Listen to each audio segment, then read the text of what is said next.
2 నెలలుగా ఉన్మాది తన కూతుర్ని వేధించేవాడని, చెప్పిన మాట వినకుంటే కుటుంబ సభ్యుల్ని నరికేస్తానని బెదిరించేవాడని బాధితురాలి తల్లి అంటుంది.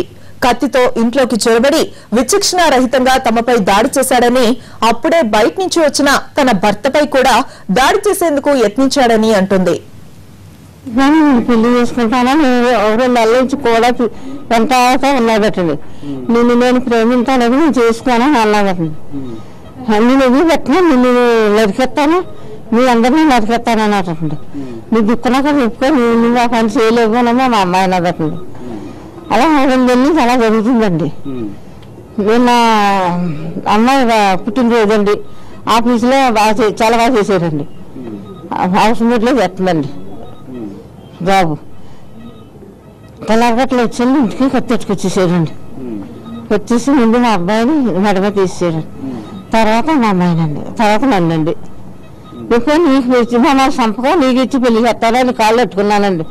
పట్టుకున్నా ఊరుకోలేదండి. నీకు ఇచ్చి పెళ్లి చేస్తాను మమ్మల్ని ఎవరో సంపద బాబు అన్నామండి. మా ఆయనగారు లేరండి, నీళ్ళు మంచి నీళ్ళు నాకు లేరండి. మేము ఆశేస్తాం ఇంట్లో పడి. ఈ లోపల మా మనవరాలు సెలవులని వచ్చిందండి మా ఇంటికి. గది తీసిందండి.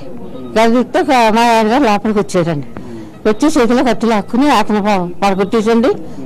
అతను చంపేసాడండి. మా ఆయన చంపేసాడు అతన్ని.